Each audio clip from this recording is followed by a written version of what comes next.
Greetings and salutations, everybody. Welcome to the best damn movie-related show on the planet Earth, the John Campea Show, coming to you from right here on my YouTube channel. I'm, of course, your host, John Campea. It is an awesome honor and privilege, as it is every day, to have you, my international friends, gather around the virtual water cooler with us as we talk about our favorite things in the world, movies and movie news and all sorts of good things. And listen, I'm flying solo today. Robert Meyer Burnett was having some technical problems, and it doesn't look like he's going to be able to join us here today. He's saying he's trying, though. He's actually texting me as we're writing this, so he's saying he's trying. I don't know if we're going to be able to bring Robert in or not. But listen, guys, in the meantime, we do have a lot of stuff that we need to talk about here today. So we're not going to waste any time, and we're going to dive right into it with our main topics. Now, how do we select our main topics here on the John Campea Show? Well, it's really rather simple. You see, you guys come up with our main topics by simply going anytime over to www.thejohncampeashow.com/contact. Once you guys get there, you're going to see a form. Fill it out with your topic or question, hit submit, and then maybe, just maybe, you might see your topic featured as a main issue here on the John Campea Show. With that down and out of the way, let's get on to main topic number one. And our first main topic today gets submitted to us by, hold on a second. I'm getting a message here from Robert Meyer Burnett. I'm going to see if I can get him in here after all.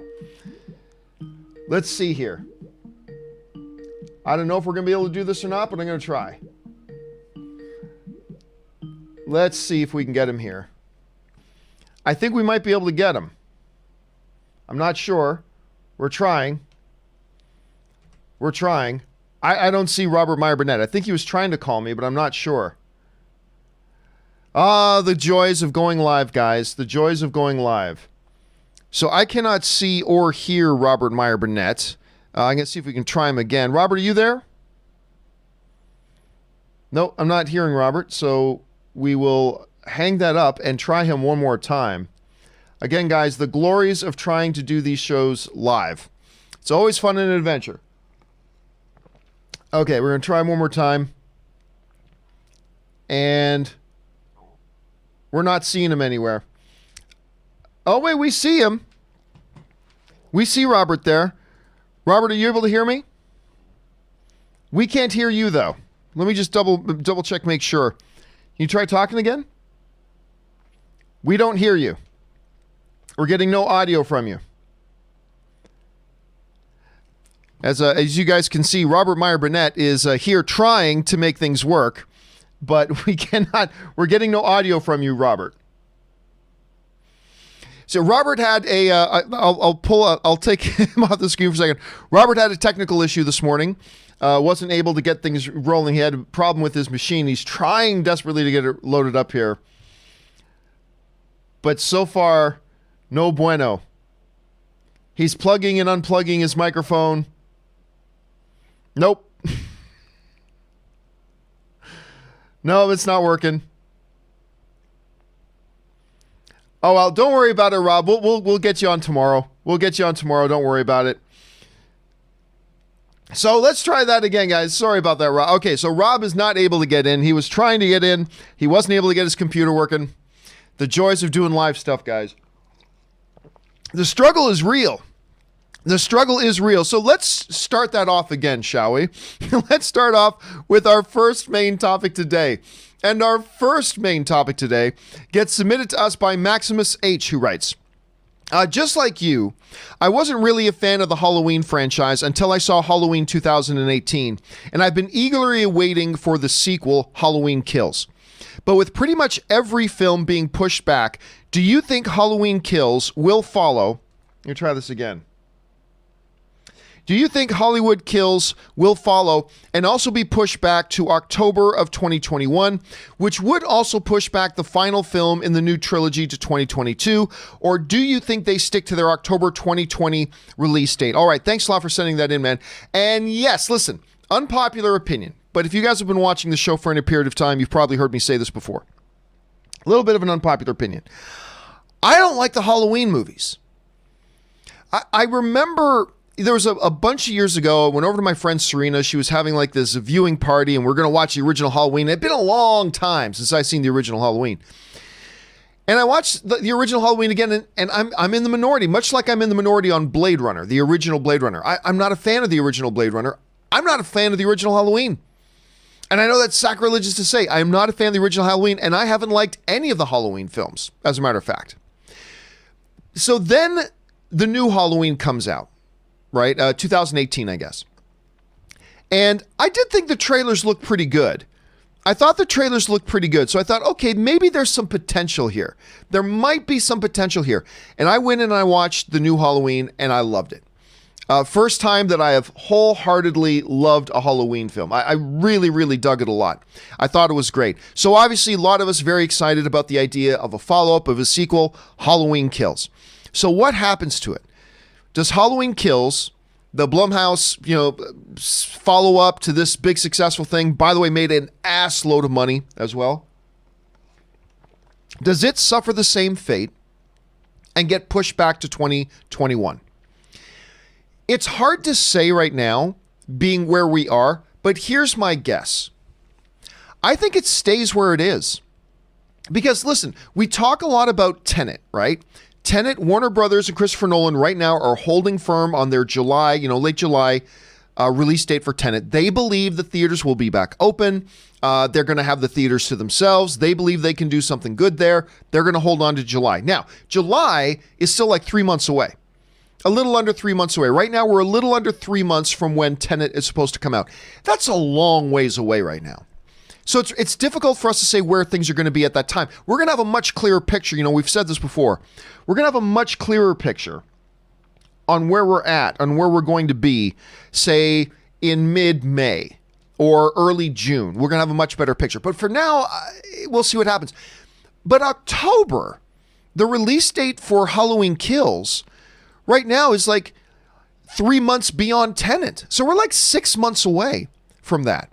Now, will everything be 100% back to normal come October of 2020? I don't know. I doubt it. I doubt we will be 100% back to normal. But will theaters be open again by October? Yes. Yeah. July, I think so, but I'm not really sure. By October, I have very, very little doubt that the theaters will be open again by October. Is it 100% ironclad guarantee? Of course not. But I feel pretty confident that the theaters will be open again by October. And if Tenet does hold its release date, and if Mulan does hold its release date, then it's not like Halloween is going to be the first new film out of the gate either. So I got to say, while there is a lot still that we need to see, and there's more developments going on as we go, and we're going to know more a month from now than we do today, but as of right now, I don't see any reason for them to consider moving Halloween out of October of 2020. I just don't see any need for it.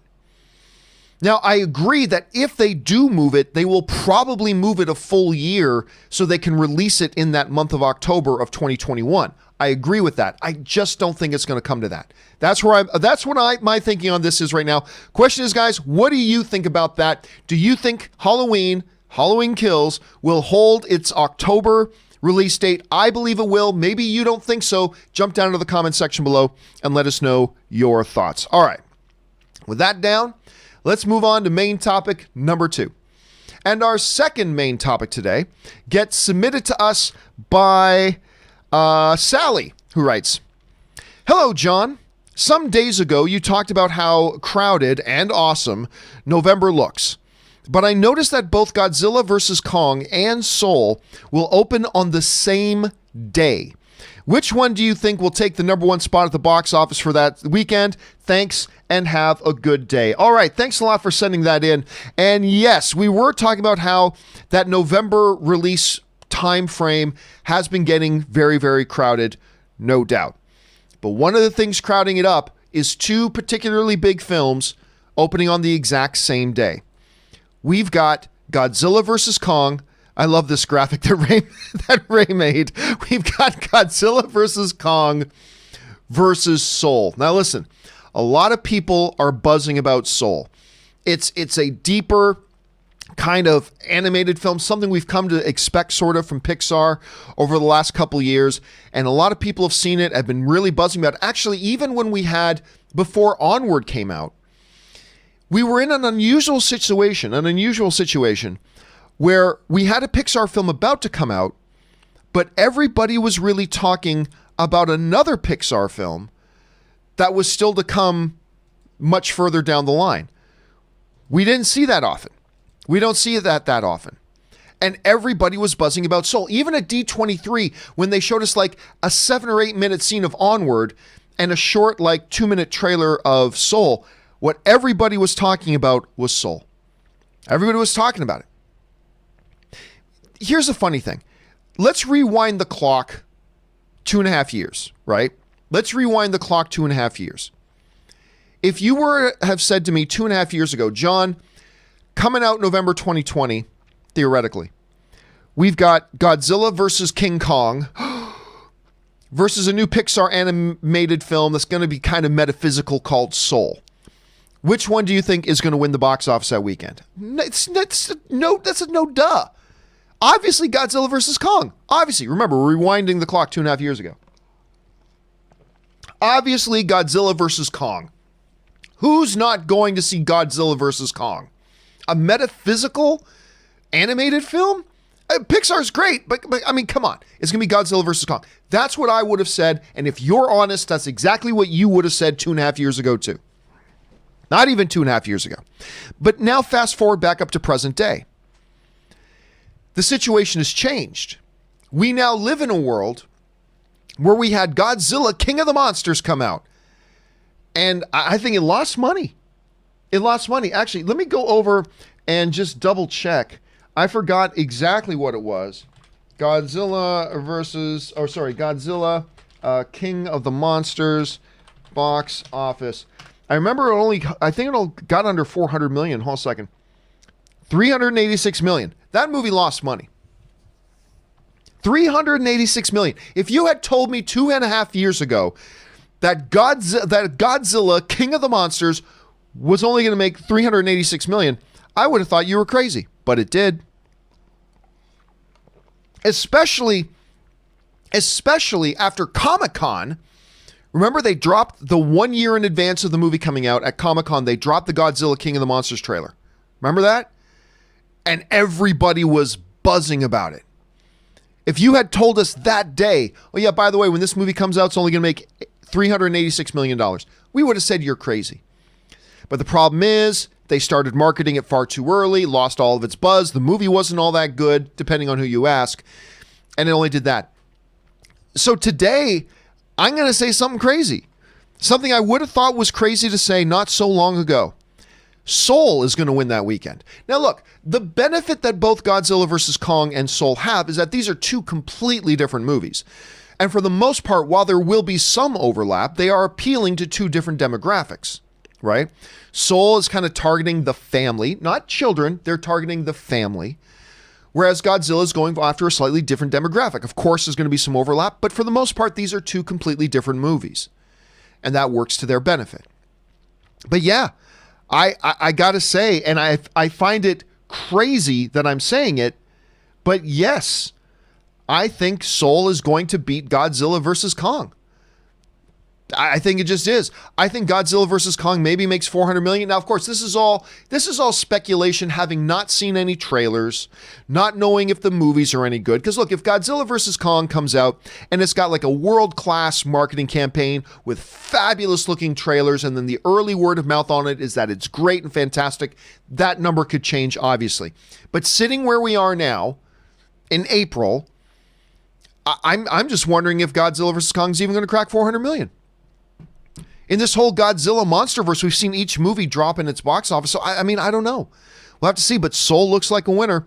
We'll have to wait and find out. Guys, the question is for you.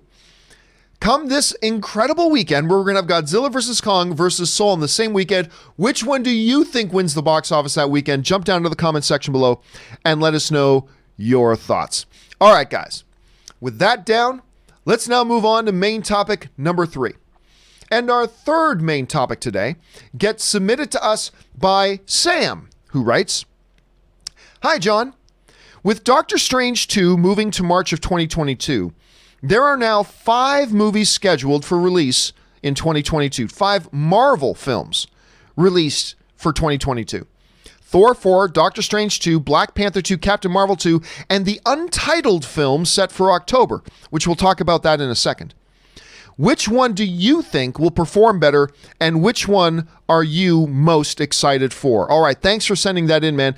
And yes, as of right now, it looks like we have 5, count them 5, Marvel MCU movies scheduled to come out in 2022. Now, what is that 5th? Well, it's only speculation, but I think there's a lot of very, very good logic to assume that 5th movie is going to be Blade. I think there's a lot of good reason to assume that 5th movie scheduled for October is going to be Blade.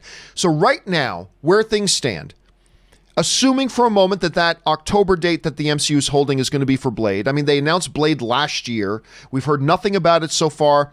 That seems to make sense. So we've got Thor, Love and Thunder, Doctor Strange, The Multiverse of Madness, Black Panther 2, Captain Marvel 2, and of course, Blade. So if it is Blade, let's look at this for a second. Which of these ones do I think will do the best? I think Black Panther 2 does the best, actually.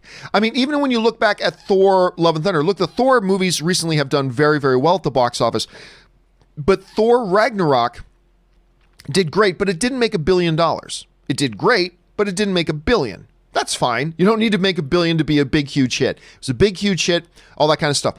Doctor Strange 2 did very well at the box office, or the first Doctor Strange did very well at the box office, whatever. Captain Marvel did make $1 billion at the box office, but so did Black Panther. And Black Panther was wildly popular. It was nominated for Best Picture at the Academy Awards. The first one made over $1 billion.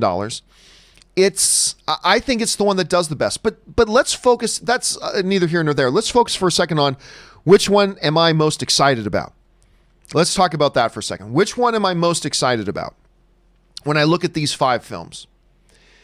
If I had to throw out a guess right now, and remember, this could change, so don't hold me to this. This could completely change over the next little while.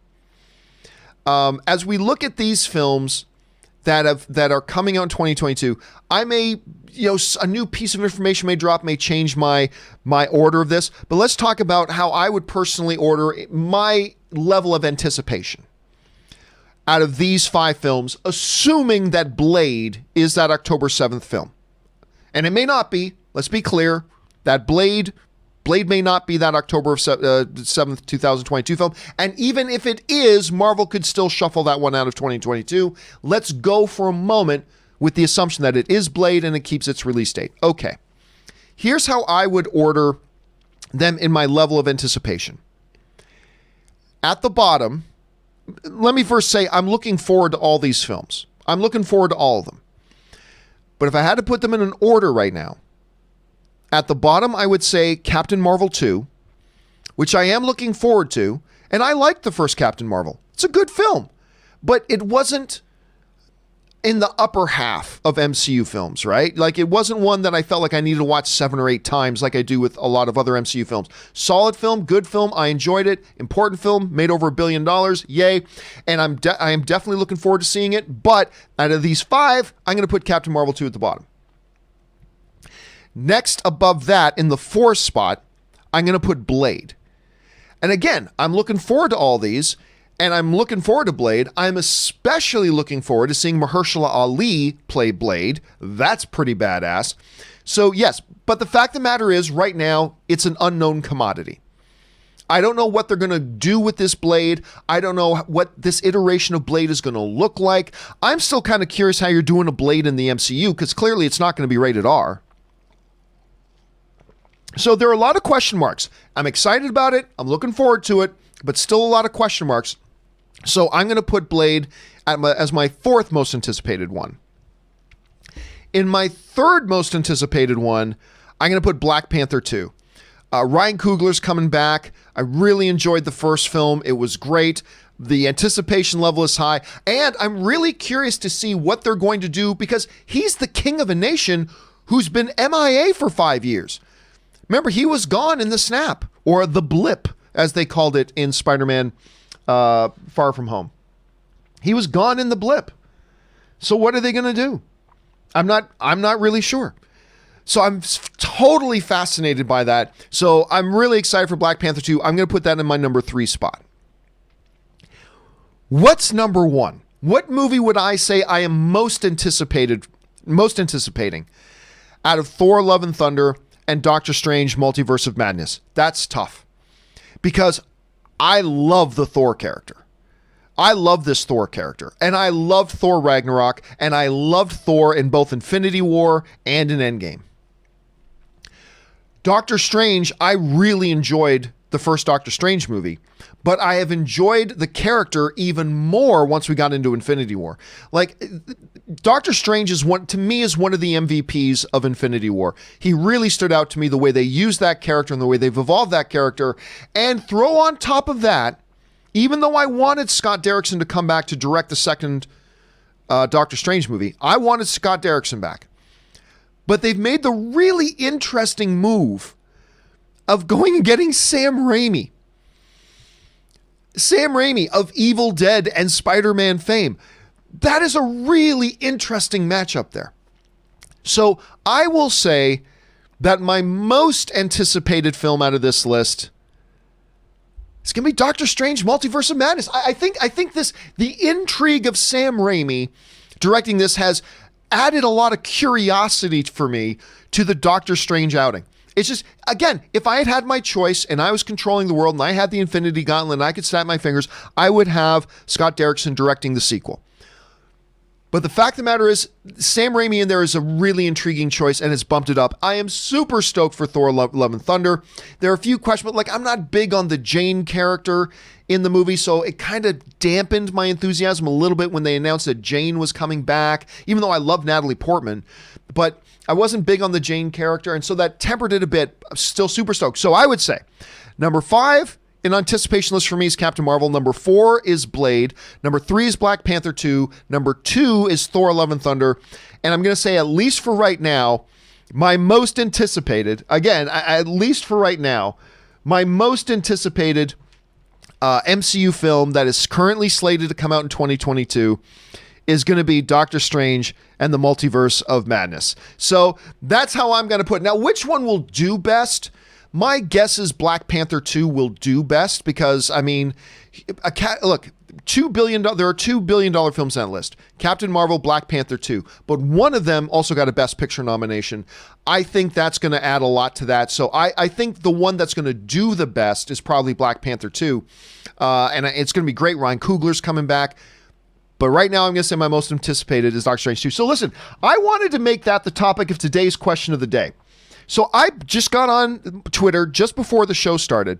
Now, Twitter, unfortunately, only allows me to have 4 options in a poll. That sucks. But Twitter only allows me 4 options. So the way I phrased the question for you guys was, with 5 MCU films currently set to hit in 2020, which of the confirmed ones are you most looking forward to? Captain Marvel 2, Doctor Strange 2, Thor 4, or Black Panther 2? Blade isn't yet confirmed, so I had to pick one not to be on the list because, again, Twitter only allows me 4 options.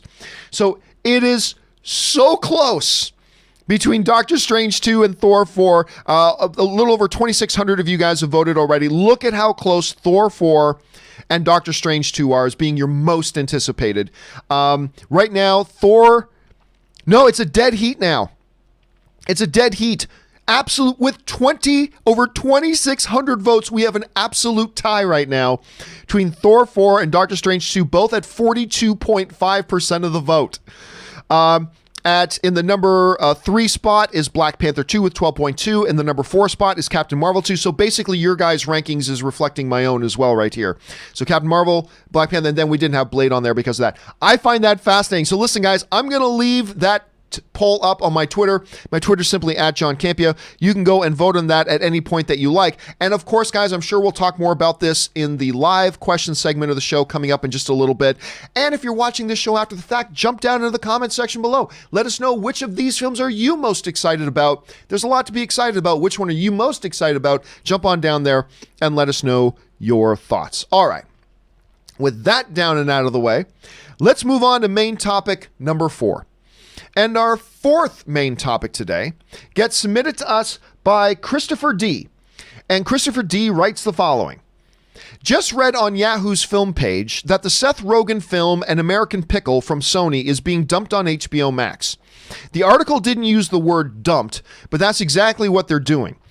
This also happened with the Melissa McCarthy film Superintelligence at the last fall. I wonder how many other non-blockbuster type films that were being made for theatrical release will wind up getting quote-unquote dumped on streaming services and HBO. All right, thanks a lot for sending in that topic, dude. Listen, first of all, a lot of people are saying right now to themselves, what movie? Seth Rogen's got this movie coming out. And by the way, you know, I love Seth Rogen stuff. I don't think every one of his projects are great, but I just think he's great. And when he's got a project going, I get very interested. Like, yeah, I didn't like, what was it? Food Fight? The food anime one? I didn't like that one. His one about North Korea, the dictator, is that what it's called? Didn't like that one either. He does, not everything he makes I think is gold, but I really like him.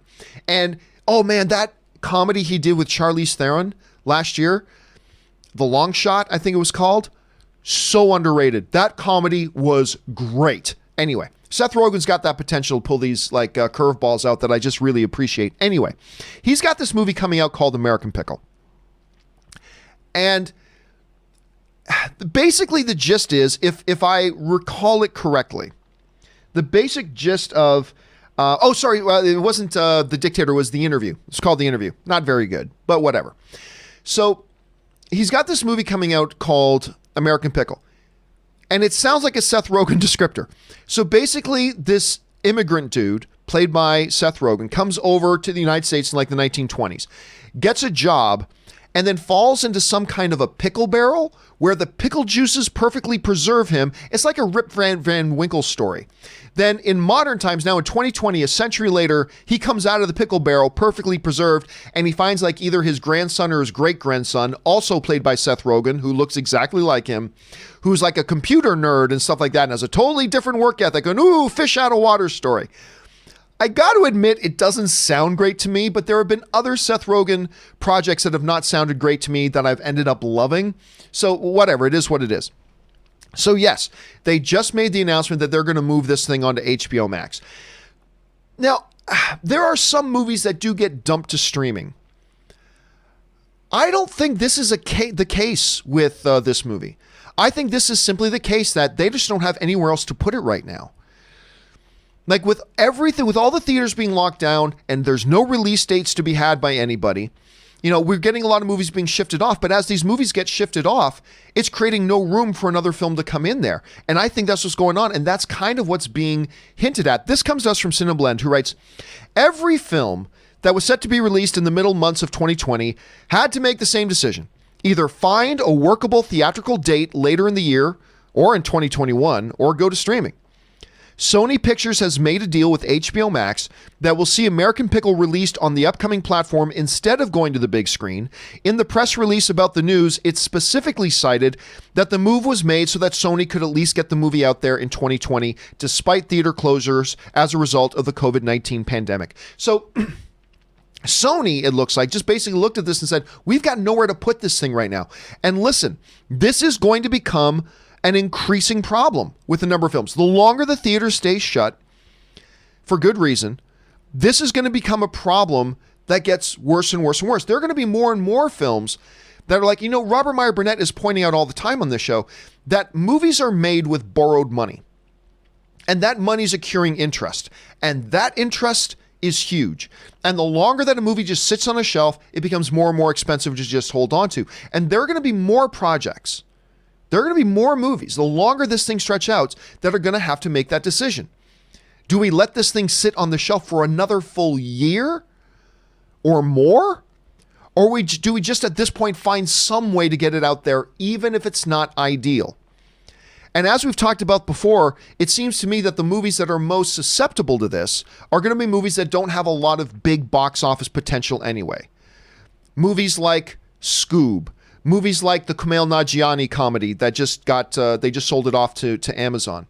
Movies like American Pickle, which still might be great, but let's face it, American Pickle wasn't going to make $400 million at the box office, right? It doesn't need to, but it just didn't need to. So you've got a film here that they've got nowhere to put it.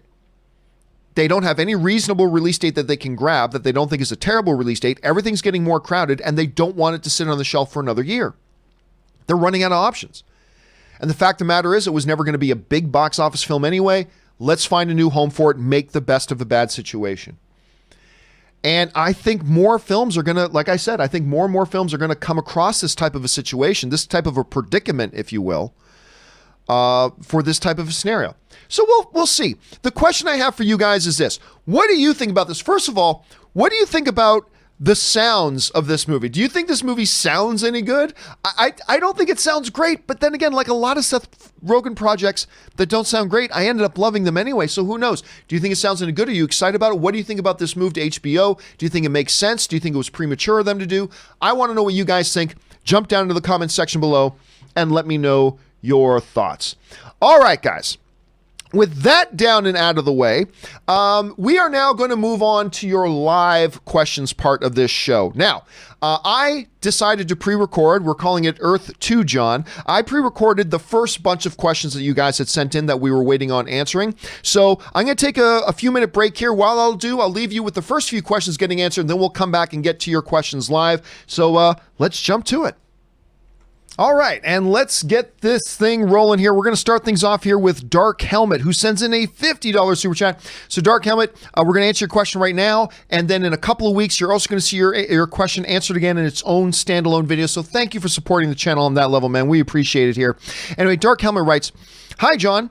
Studios typically position their movies to get Oscar buzz, but this year, with all the delays, how is this going to affect the Oscars this year? Or does 2021 become more competitive?" All right, thanks for writing that in. You know, we've been talking about that a bunch on the channel lately. Now, there are a couple of things to keep in mind, a couple of factors here. Number one, a lot of the Oscar bait films don't normally come out until like November, December anyway, because the studios, when they know they have an Oscar potential film on their hand, they like to put it out very late in the year so it can also take advantage of that Oscar buzz, right? So that's usually part of their strategy.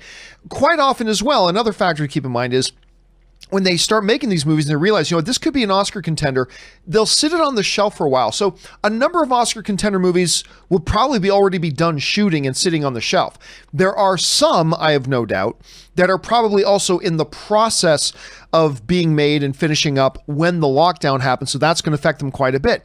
Then the other factor you got to keep in mind is all the shuffling of the schedules. Are those months now getting too full to display the Oscar films, or are some films just being moved off into 2021? It's interesting to see.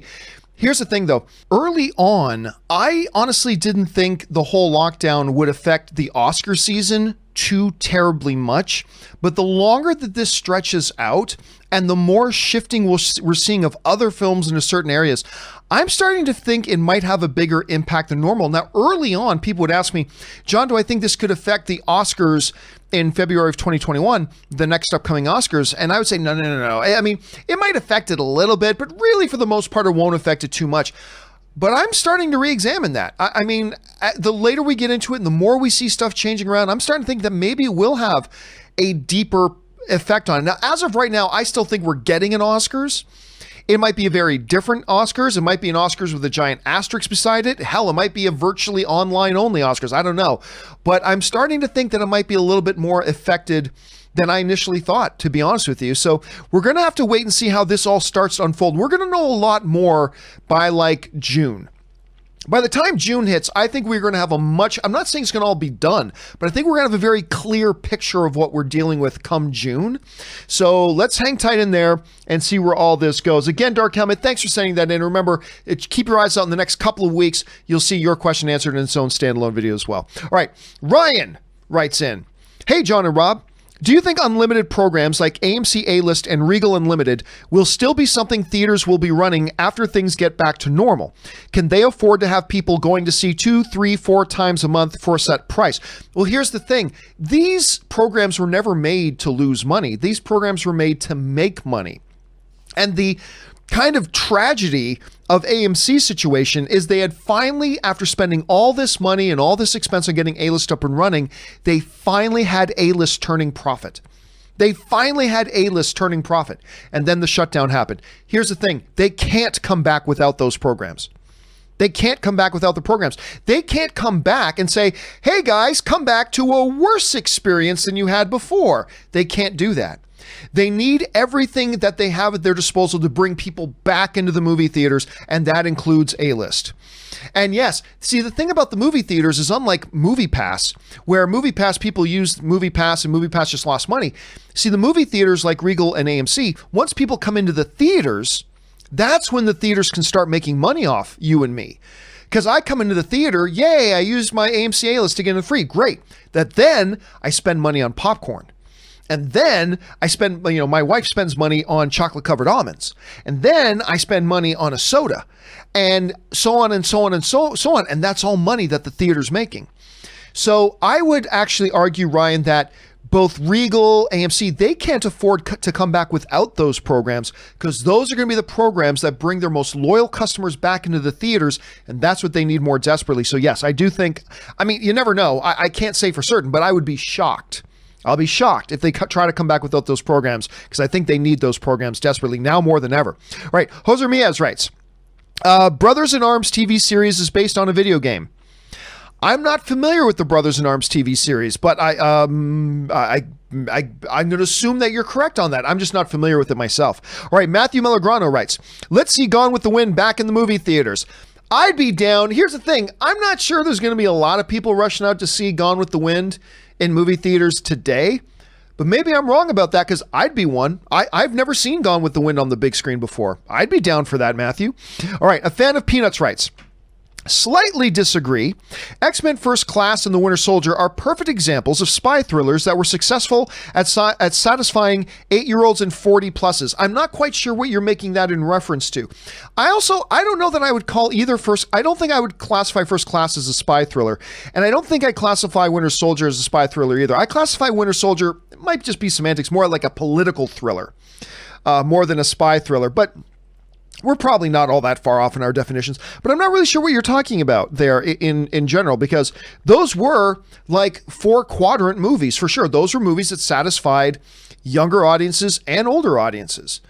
And yeah, so I agree with you on that, fan of Peanuts. I do. All right, next up, Bretson Buckner writes, one movie I'd kill to see on the big screen again is the OG 1994 Lion King. You're speaking right to my heart, Bretson. You're speaking right to my heart. That is my all-time favorite animated film. My number one all-time favorite animated film. I would literally burst into tears if I could hear that classic chant in a Dolby Theater, Hakuna Matata, or Mawatawenya. Here's the thing, though. Remember, it wasn't that long ago. It was just 6-7 years ago that they did a re-release of Lion King back in the theaters again. They did a re-release of Lion King back in the theaters again. And it was awesome. Now, I think they remastered it a bit for that re-release, but it was so great. After so many years, being able to go back into the movie theater and see the original Lion King in theaters again. And you know what? It did pretty well. For a re-release, which normally don't do all that great, for a re-release, if I remember, Lion King did really, really well when it did its special re-release. It was such a fantastic experience. So you're speaking right to my heart, sir. You're speaking right to my heart. But they did do that a few years ago. And hey, listen, I'd be down for it if they launched it again. While they're trying to warm the theaters up again to get people back into the theaters before the new films hit. I'd be totally down for that, dude. You've got my vote for sure.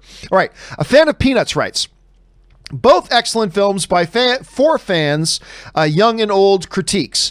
If you're talking about both Civil War or Winter Soldier and First Class, yes. I gotta admit, I like First Class. I didn't like it as much as a lot of people did, because honestly, I think half the film isn't very good at all. And then the other half of the film, the stuff that focuses on Michael Fassbender's Magneto, that part kills. The stuff about the kids, I don't know that it worked as well for me, but I still like the film. I like X-Men First Class. I just don't like it as much as many other people do. All right, Justin Dahad writes, hello, John. Are you planning on watching Defending Jacob on Apple TV? I believe that's the new Chris Evans series on Apple TV. I do believe I'll check it out. I will confess, I don't have any immediate plans to watch it, but I've seen the commercials for it, and it does look really intriguing and engaging. And I'm sitting here just watching the trailers, and I'm asking myself, well, damn, did the kid do it or didn't he? I'm not even sure. Maybe he did. So I'm sort of asking myself those questions as well. So it's got me intrigued. I am going to watch it. I don't know how fast I'm going to get around to watching it, but I am planning on watching it. If you guys haven't seen it, take Justin's advice here. Go check out the trailers for it. So listen, I'm telling you what, I thought Apple TV Plus looked like a bit of a waste, but I've been very impressed with the quality of their programming. At least the couple shows I've watched.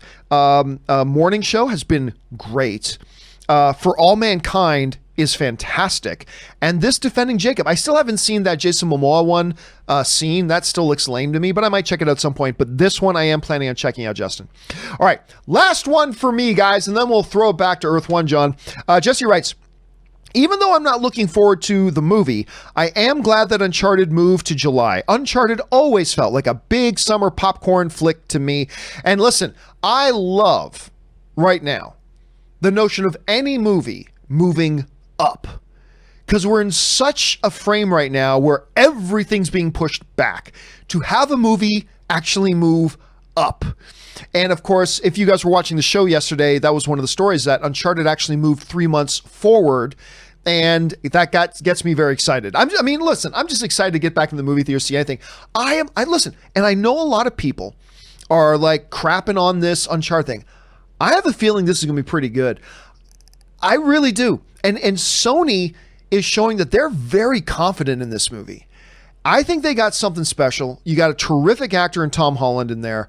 I know a lot of people are still questioning about going with the younger Nathan Drake instead of the older one. Let's see what it is Sony has in mind, because I got a feeling, I think this could be pretty fun. So I'm excited about it myself. All right, guys, listen, that will do it for me. Let's get back to the live show with John and Rob. Let's throw it over there right now. And of course, Rob isn't with me today in the least, as I fumble across there. Rob is not with me today, unfortunately, so he's Earth 2 John didn't know what he was talking about there. Okay, guys, let's get over and start getting to the picking up where Earth 2 John left off there.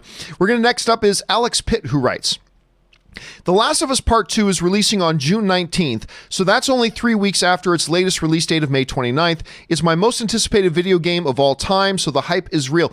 Yeah, and there's a bunch of controversy going on about this, which I don't understand, people. I really don't.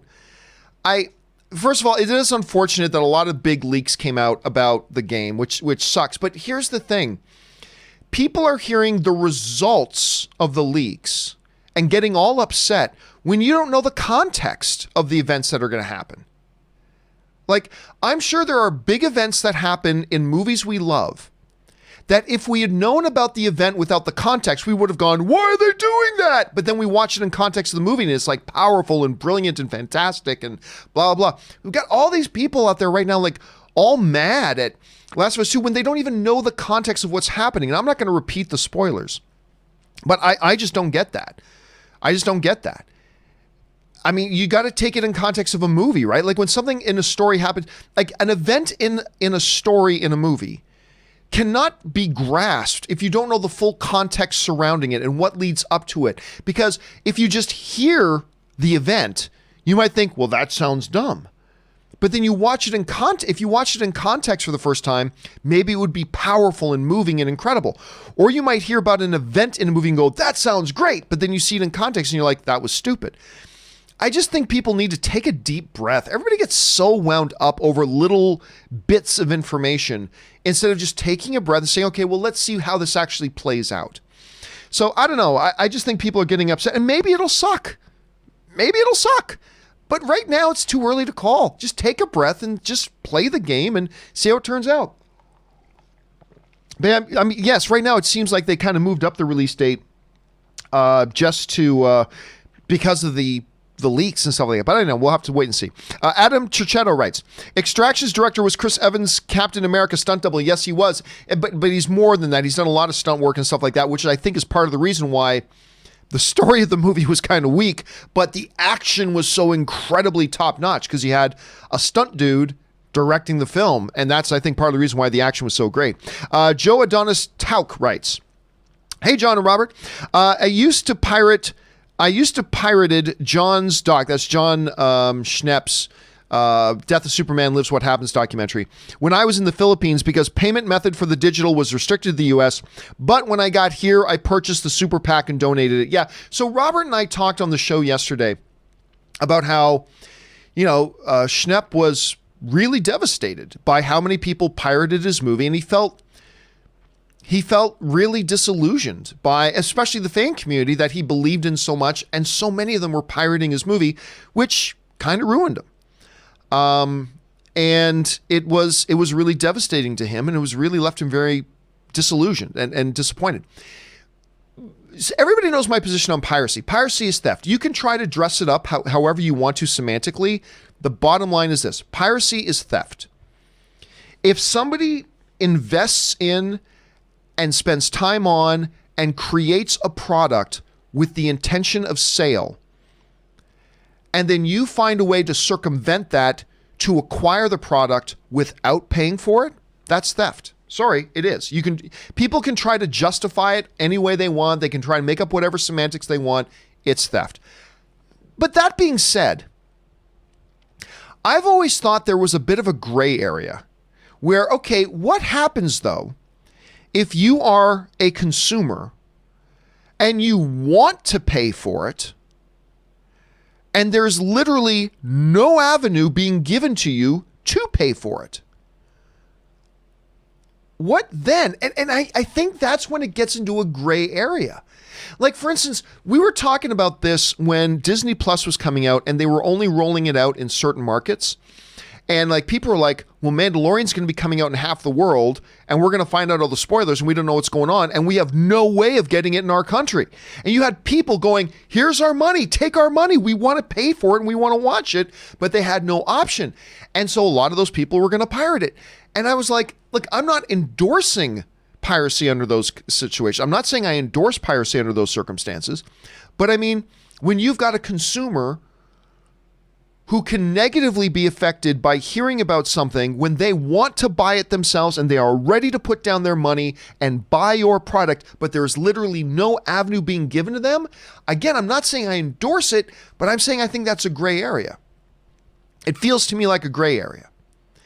And Joe, it sounds like you were caught in that gray area.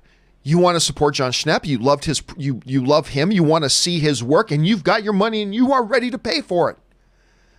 But there is literally no avenue being given to you to pay for it.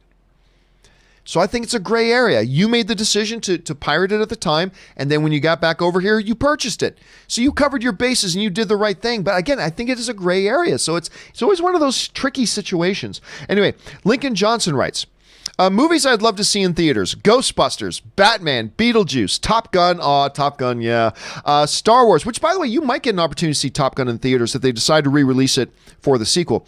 Original Star Wars, Psycho, The Birds, North by Northwest, 007, Forrest Gump, Back to the Future, 1, 2, and 3, Shawshank Redemptions. Studios do this. So, of course, on yesterday's show, we were talking about how, what movies would we like to see movie theaters open with? Because they're going to open... If they do open in time for Tenet, they're going to open a few weeks before Tenet to get things ramped up, even AMC theaters. And what are they going to put on their screens? And we talked about some of the movies we'd love to see. Lincoln, there's not a film on that list that I would not go to the theater to watch again. If they opened up the theaters and put like this list up there, are you kidding me? I would be there in a heartbeat. That's a great list, Lincoln. Well done. All right. Man nicknamed Pooh Bear writes, hello, John Rob. As we are... still locked down, and in California, marijuana dispensaries are considered essential. How about we all revisit the movie Friday, which celebrated the 25th anniversary yesterday, hashtag Blaze One. And you know this, man. Here, Friday is, it feels weird to say it, it's got cult-like status. It really does. Now, look, I liked Friday. It's not one that I would go back to an awful lot. I liked it. It's a good movie. It's not one but the popularity of that movie, I'll tell you what, every year that passes, I hear more and more people referencing it. It seems like it's one of those little films that is actually growing in its popularity as time progresses. I haven't done any kind of scientific study on that, but it just feels to me like more and more people reference it every year that passes. So it's just kind of one of those films. And maybe that's another one they can put back on the screens when they open the theaters back up, Pooh Bear. All right, Luis Cortez writes, Threat Level Midnight is the greatest movie of all time with Michael Scorn. A movie that Michael Scott wrote, directed, and starred. I mean, he spent 8 years working on the movie. Also, Jim Halpert stole the movie as a golden face.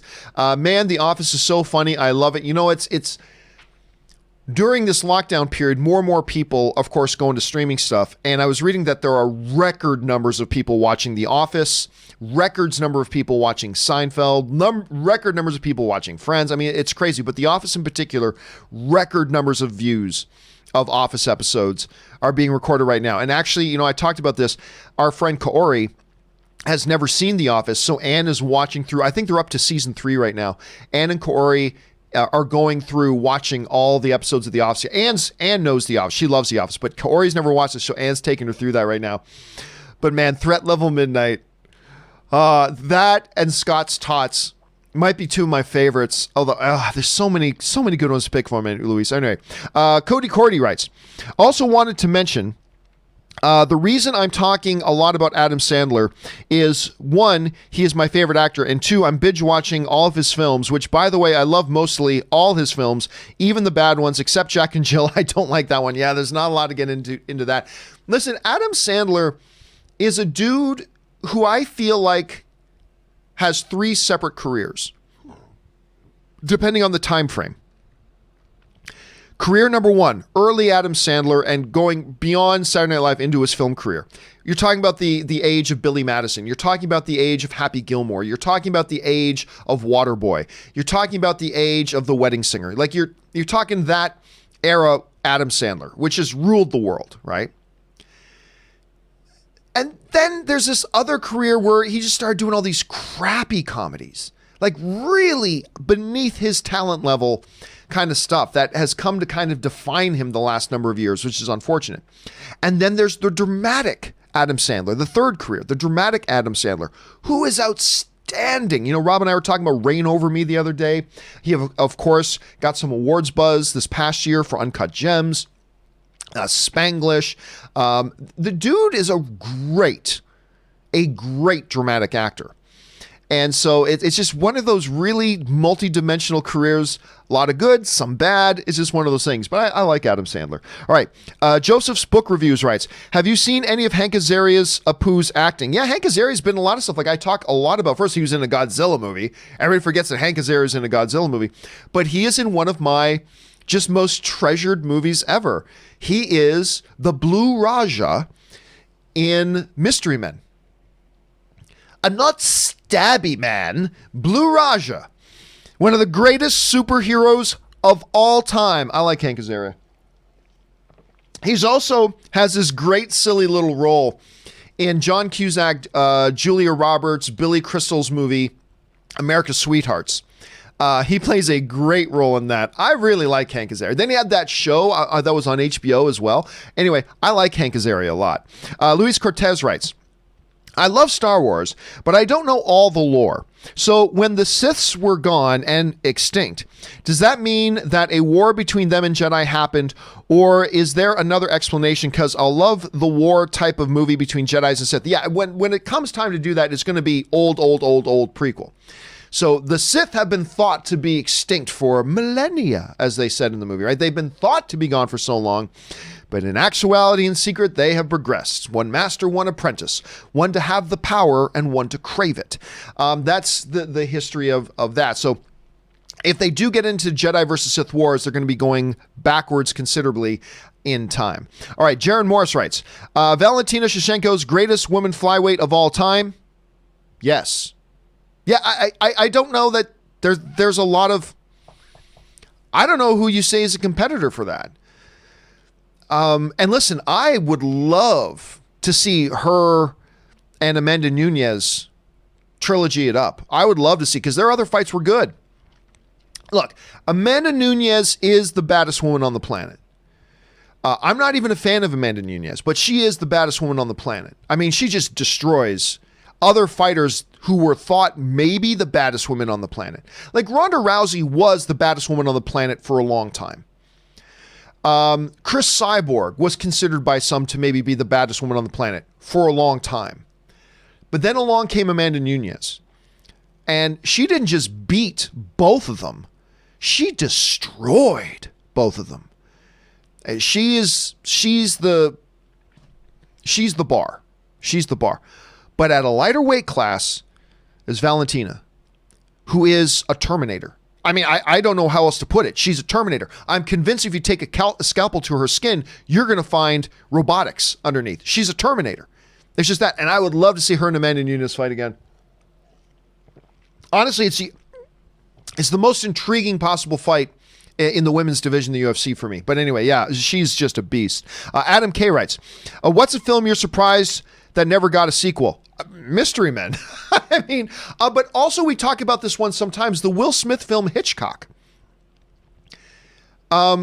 Hitchcock was it was a good movie. It made a lot of money. It was in the superhero genre. It had one of the world's most popular film stars, Will Smith. Charlize Theron's in there too, by the way. I am still confused. I'm going to have to sit down. If I ever get to sit down and have dinner with Will Smith, which will never happen, but if I ever get that opportunity to sit down and have dinner with Will Smith, I think one of the first things I'm going to talk to him about is whatever happened with Hitchcock. Like, why didn't you guys follow that up? I would love to know that one. All right, Mr. TJ Lynn writes, 1 of 4. I agree that watching movies in the cinema is the best experience, but for me, the type of movie I love to watch in the big screen is the more quiet or character-driven story like The King's Speech, one of my favorite films of the last 20 years, The Irishman, Parasite, etc. You get what I mean. I will never watch MCU/superhero/action spectacle in their opening weekend or even second weekend because I do not enjoy the noise people make in the movie. See, I love a big sports atmosphere kind of environment, but because I do not enjoy the noise people make in the movie theaters because of joy and excitement, nothing wrong with it, it's just not for me. I'll wait until less people are in cinema to see that kind of movie, or even in digital if I miss it in theaters. I don't care for spoilers. Knowing Tony died in Endgame before seeing it, it did not increase or decrease my enjoyment of the movie the first time, in digital months after the theatrical release. If anything, the theatrical experience for this kind of movies would be too distractive for me. I'm a weird person, I know. Also, Goodfellas better than The Godfather. I told you there are some people out there who consider Goodfellas even over The Godfather. I love Goodfellas 3000. Goodfellas is fantastic. And listen, I think, TJ, you just kind of represented exactly what we're talking about. Listen, we all have different ways. We're all unique individuals. And we all have different ways that movies will impact us. Not just how they impact us, but how we experience them will be different from person to person, right? Like, you're somebody who you like the quieter environments to watch a movie. But even in that, when you're watching a movie like The King's Speech, oh my God, I'm so glad the first time I saw King's Speech was in a theater with people.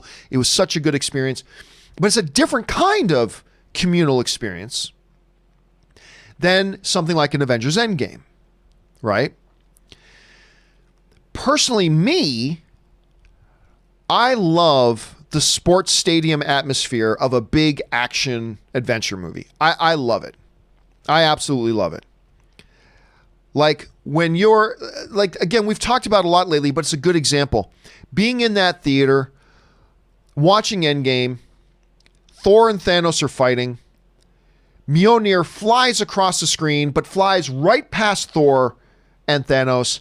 And then the camera cuts into Captain America's hand. Captain America's hand! And everybody loses their collective shit. The theater went nuts. And that type of an experience, like everything in art, is not for everybody. It's not for everybody. Not everybody appreciates that. You're one of them, and that's great. There's nothing wrong with that. Then there are people like myself who, oh my God, that is a total experience for me. That is totally an experience I want to have. I love that type of an experience. Or like when a character shows up that you thought was never going to show up again, and the camera cuts on that character, and like you hear the audience going, there's just something about that communal experience that I love so much. But again, those more rambunctious ones are not going to be for everybody, TJ, and I get it. And listen, there's nothing wrong with that whatsoever. We all have different tastes. We all have different ways we experience things, and certain things affect us in different ways than they do other people. So, hey, man, that's the way it works for you. That's the way it works for you. No apologies needed. And Godfather is better than Goodfellas. but I love them both. There's no wrong answer. All right, next up. Amir writes, hey guys, my movie recommendation today is Ghost Dog, The Way of the Samurai. It stars Forrest Whitaker, who's awesome in everything. Forrest Whitaker is awesome in everything. Who is awesome in everything as a samurai doing jobs for the mob. At its heart, it's a philosophical film. It's different, and I think it's worth a watch. I'm not going to pretend that I'm familiar with Ghost Dog, Way of the Samurai. Hold on a second here. Because when you mentioned Ghost Dog, I instantly thought of a different movie. Way of the Samurai. Let's see. Ghost Dog, Way of the Samurai. It is a film that came out. When did it come out? It came out in 1999. Oh, wait a minute. I do know this film. I totally take that back. I haven't watched it, though.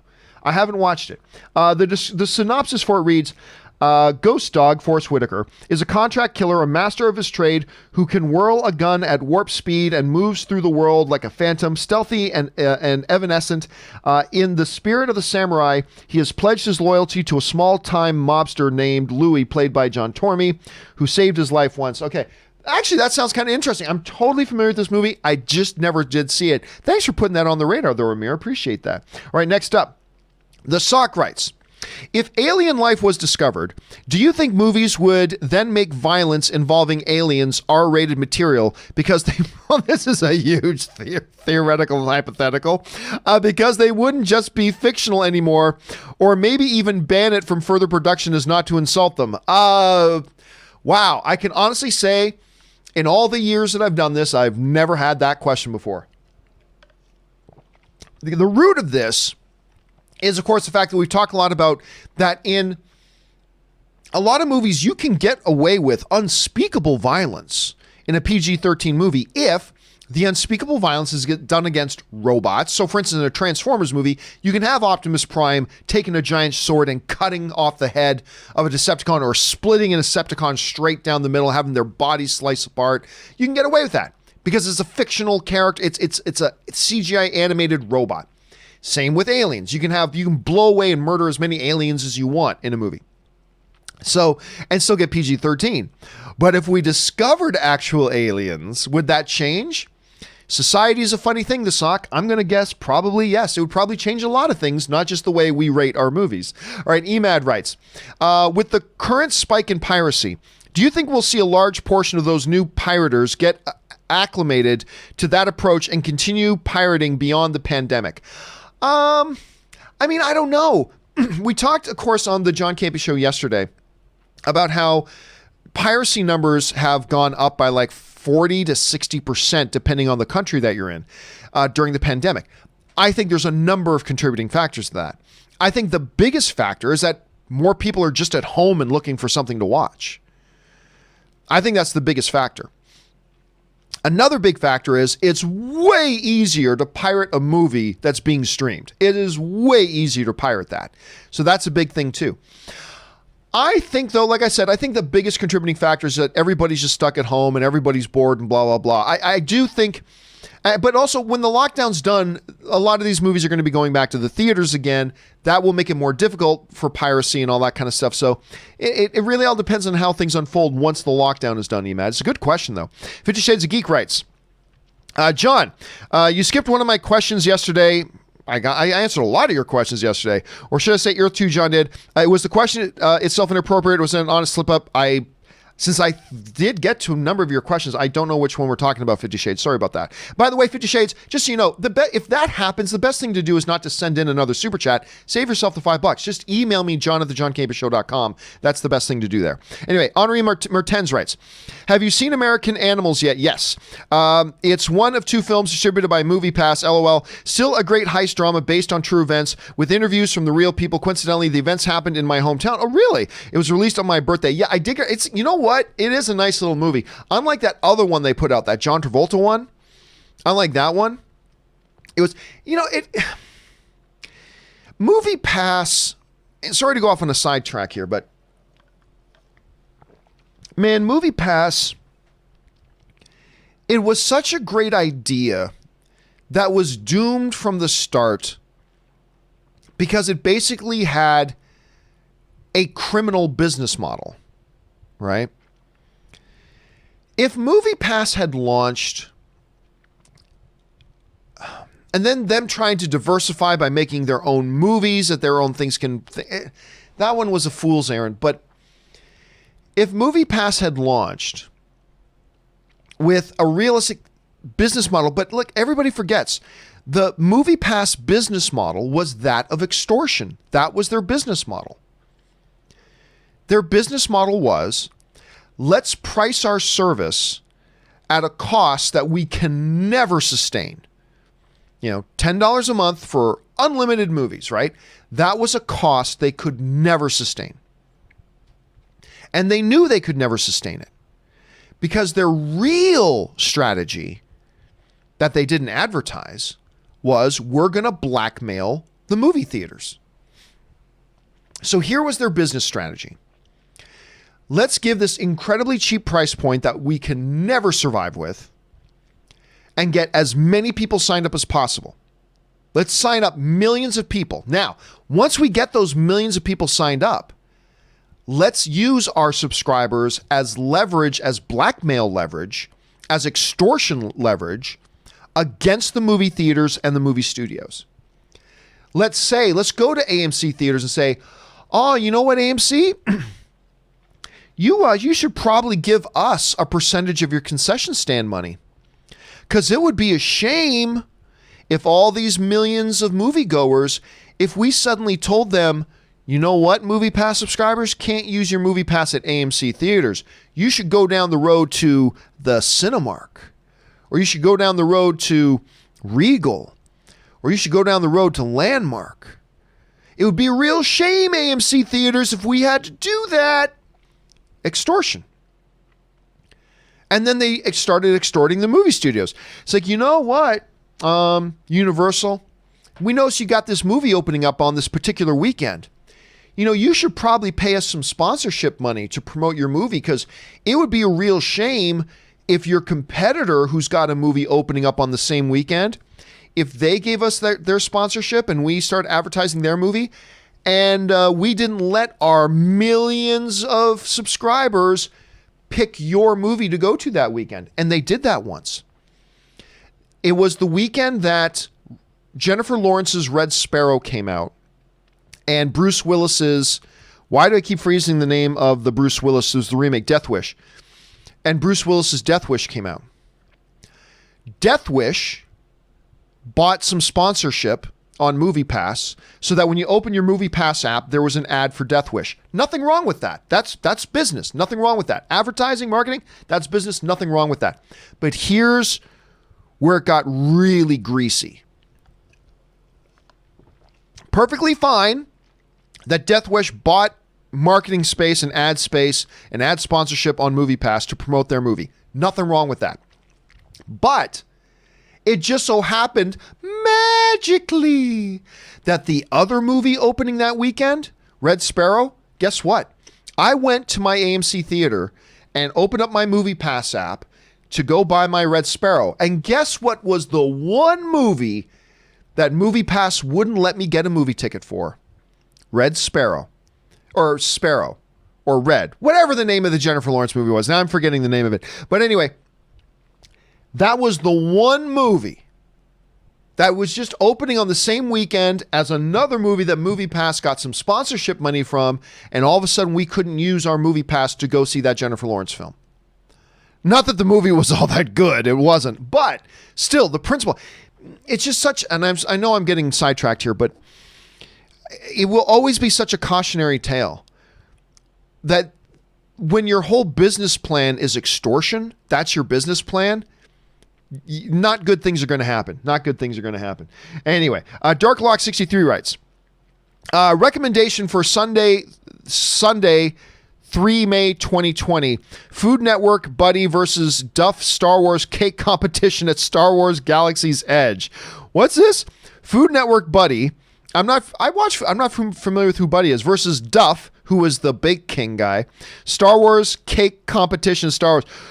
I'll tell you what, you got me intrigued. Of course, Galaxy's Edge won't be open on May 3rd. But I guess it's going to be on the Food Network. Buddy versus Duff. All right. Since I don't know Buddy and I am familiar with Duff, I'm going to go with Duff, but I'm going to watch that. A Star Wars cake competition? Damn right. I'm going to watch that. Since I can't go to Galaxy's Edge, I might as well watch that. I've never even heard of this Dark Lock. Thanks for putting that on the radar. All right. Next, Michael C. writes, I am more excited to attend New York Comic Con this year because I believe all the big San Diego panels will now shift to New York in October. Are you considering attending or perhaps even doing your Masters of the Web panel for all your East Coast fans? I'm not really considering it. Part of the reason is there's two things. Number one, while I do believe movie theaters will be open again in October, I'm not convinced that having a building open with 50,000 people crammed in shoulder to shoulder is going to be something that's happening in October, particularly in New York, which has been very seriously hit. And all of my thoughts to our friends in New York. So number one, I'm not sure that New York Comic Con is going to happen, but let's say it is. It becomes extra tricky because San Diego Comic-Con, I can literally hop in my car and be there in an hour and a half. I can be to San Diego in 2 hours.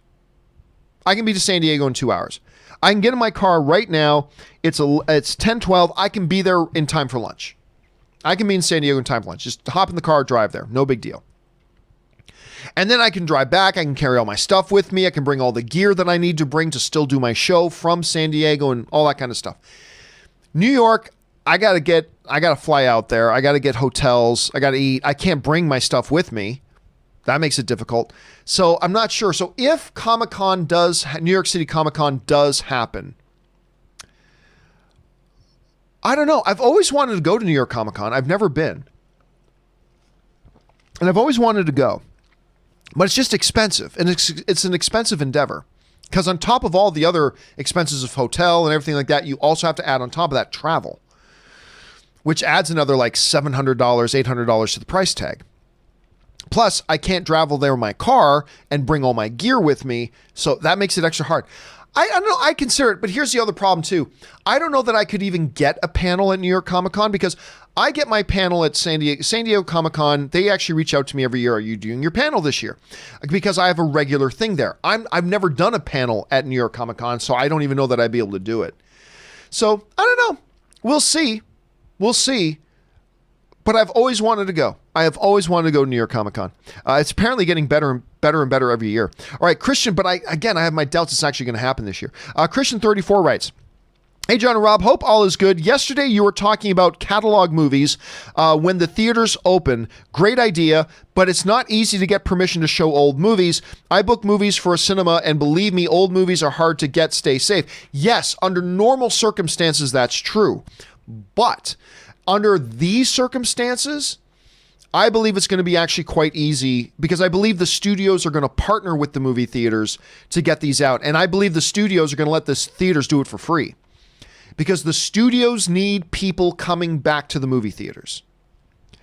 And if they can help that by just letting the theaters run some cataloged movies to get people coming back slowly but surely in the movie theaters, I believe the studios will work in partnership with the theaters to do that under these circumstances. Again, these are wildly unusual circumstances, Christian, wildly unusual circumstances.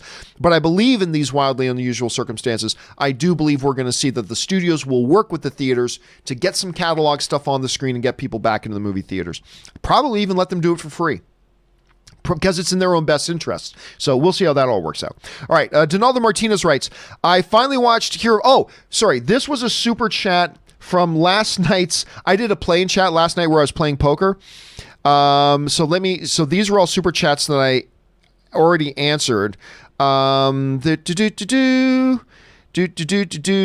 answered all these. I answered the Critical Role one. How's quarantine affected your job? I did answer that. Are you ready for UFC 220, 250? I did answer that. I got to get UFC 249 under my belt first. Let's see here. Did I answer? Apparently a number of cutscenes from Last of Us. I think we did talk about that. Okay, no, let's pick it up from there. Okay, I think Are You Ready for UFC 250 was the last one that I answered on the play-in chat last night. So let's keep on going here. Spencer Smothers writes, apparently a number of cutscenes from Last of Us 2 containing major spoilers were leaked on YouTube by disgruntled Naughty Dog employees. By the way, everybody's saying that part like it's a fact, and that has not been confirmed by anybody anywhere. It's not been actually confirmed by any reliable source. It might have been. We were talking earlier in the show that a bunch of major spoilers for Last of Us 2 got leaked, and it is being alleged, it's rumored that it was done by a disgruntled Naughty Dog employees, but I've seen nothing to actually verify that. Everybody's saying that, but I've seen nothing that actually verifies that. It could be true, but just be understand about that. I feel so bad for people who've been looking forward to this game. I mean, I don't care, but I feel really bad for a lot of people who've been so looking forward to this game. Now these spoilers go out there. Now everybody's spreading the spoilers around. And listen, it's the same in the movies. You don't get to say, well, I didn't spread the spoilers around and ruin it for everybody because I just did my one little video and I warned people there were spoilers in it. Yeah, I get it. But by you making a video propagating the spoilers, yeah, maybe somebody who doesn't want to know the spoilers, now they know not to go and click on your video, but guess what you did? You gave 500 people, 5,000 people, 50,000 people. Now you gave them the spoiler information. And now those, whereas before, the average, Eddie sitting at home who doesn't want to know The Last of Us 2 spoilers, he only had to worry about you, and you put a warning on your video, okay, oh, don't read this if you don't want to hear the spoilers. Now they just had to worry about you. Now they got to worry about the 5,000 people who watched your video. Now they know all the spoilers. Now there's 5,000 more people who can go around and spread the spoiler around. I get it. You need the clicks. You want the clicks. I get that. I don't say that sarcastically. This is a business about getting people to watch your videos. I get that. I do. But at some point, there has to be a level of responsibility that says, this is a big piece of information that a lot of people are not going to want to watch. I probably shouldn't spread this around right now. But then there's the argument, well, if you don't do it, somebody else is going to do it, and they're going to get all the views and clicks. It's a tricky situation. It's tricky, but I feel really, really bad for people who didn't want to know anything, and now everybody knows. Look, I'm not even I know about it, right? It's an unfortunate thing, Spencer. I feel bad for the people who are developing the game. I feel bad because now people are making these judgments about the game when they don't even know the context of the events that are happening in the game because they just read a quick little excerpt about a spoiler about something and it's like, oh, and they don't know it in context and they're freaking the fuck out about it. I don't know. It's a terrible situation. I've got no vested interest in this. I have no dog in this fight. I just feel bad for a lot of people who are really looking forward to this game and have had a lot of it ruined for them, which is, I just feel bad about that. All right, Ike Moore writes, forget restaurants. I miss trailer releases. Dude, I miss trailer releases too. Our studio's holding off on them for now because I feel you can still do them for at least home releases. It's expensive. You got to spend money to get proper trailers put together, and then you got to spend money to buy placements for them. Now you can still put them together and drop them on YouTube, but what's the point? They don't normally do that for home releases. They don't feel the need to spend that money. So yeah, until they know when their movies are going to be playing on screens, we're going to see a lot of lack of trailers. Now, by the way, there are still trailers coming out for smaller films that were already done and just in post-production, smaller indie releases and things like that. But it's going to be a little bit, Ike, before, because I love the big trailer releases too. It's going to be a little while before we get back to that. All right, 24 Savage writes, thoughts on the dragon fart scene in Doolittle? The same thought I had about the movie as a whole. It was terrible. A terrible, terrible movie and a terrible scene. The Wakandan Forever writes, forgive me, John, yesterday I was trying to make a silly WWE joke that went wrong. No disrespect to the show or to the fans. That was not awesome. I don't even remember what the question was for Wakandan Forever, to be honest with you, so don't worry about it. Wakandan Forever also writes, do you think China would have worked as a WWE champion? No. As the ninth wonder of the world, I feel her charisma and physique was unique enough to have a title run and be believable as the champ. No, not even China. Not even China would have been believable as a WWE champ, so no. And I like China, by the way. She was one of the first celebrities to follow me on Twitter. So China will forever have a special place in my heart.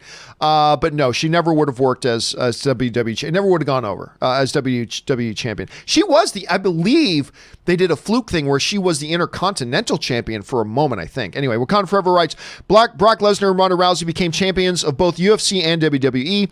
Who else would you like to see make the switch? My dream, Andre, UFC champ, Diaz brothers, WWE tag champs, JR UFC commentator. No, JR would not be a good UFC commentator, not at all. And the Diaz brothers would not make good UFC guy or WWE guys. They're just physically too small.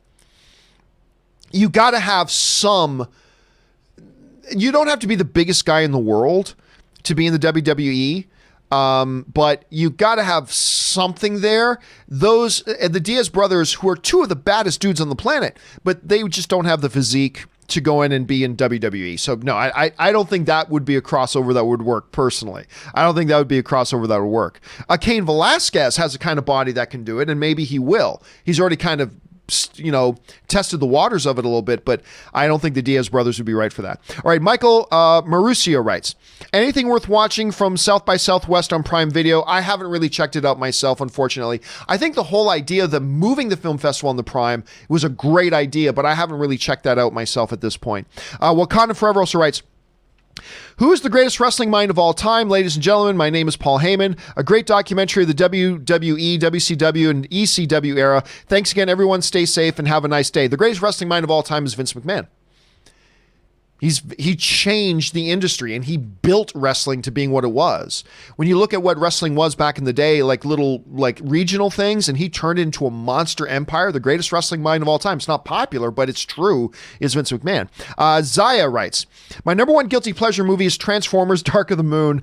I would even say it deserved its 3 Oscar nominations for sound, editing, mix, and best visual effects. Well, listen, none of those categories have anything to do with the quality of the movie, right?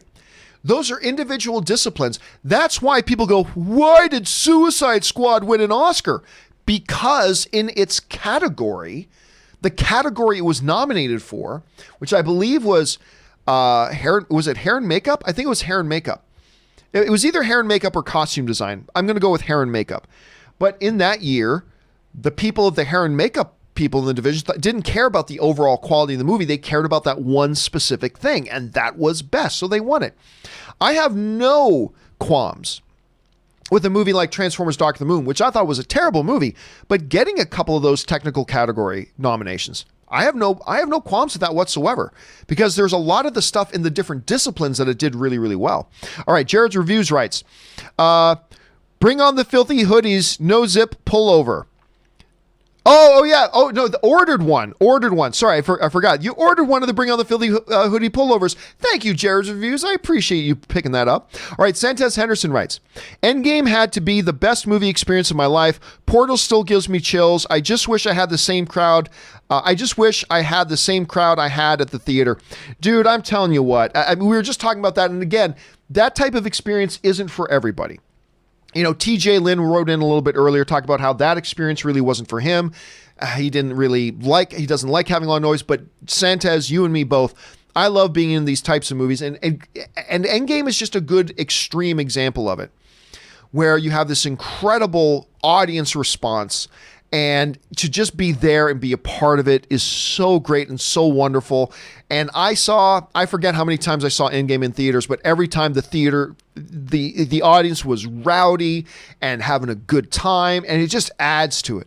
Like, don't get me wrong, watching Endgame at home is fine. It's fine. It's still a good movie. But it's not the same. It's just not the same as those times I saw it in theater with an audience. It's just not the same. So I feel you, Santos. All right. Murray Reich writes, I saw Bad Education, and I thought it was great. It was wonderful. It's the new Hugh Jackman film that's on HBO right now. I reviewed it yesterday. It's fantastic. I love these true event cover-up scandal movies. Like I saw last year, Dark Waters, which was also great. That was one that was with Mark Ruffalo, which was also great. It's funny, last time I saw Jackman in such a film was in 2018, The Front Runner. That one was pretty good too. And yes, and that one was directed by Jason Reitman, I believe, who is directing the upcoming Ghostbusters relaunch, which a lot of people are very excited. I love Reitman as a director. I think he's fantastic. But yeah, Bad Education. Murray, I'm so glad you enjoyed it because I wasn't really sure. I mean, listen, it's got Hugh Jackman, Allison Janney. I'm expecting for it to at least be decent. Didn't really know what to expect from it. And I watched it. I'm like, I was riveted. I was riveted the whole time. And even right up to the end of the movie, when they put the text up showing where are they now, things like at the end of the movie, even they were just continuing the gasps. Like, oh my God. Like, for such a simple story, it's a movie about a couple of school administrators who embezzled some money. That doesn't sound like earth-shaking cinema, but they made it so good. So yeah, guys, do check that out. Do check out Bad Education on HBO. Murray also writes, any other true event scandal movies you or Rob can recommend that are good? Off the top of my head, I'm sure there are a bunch that I like, but off the top of my head,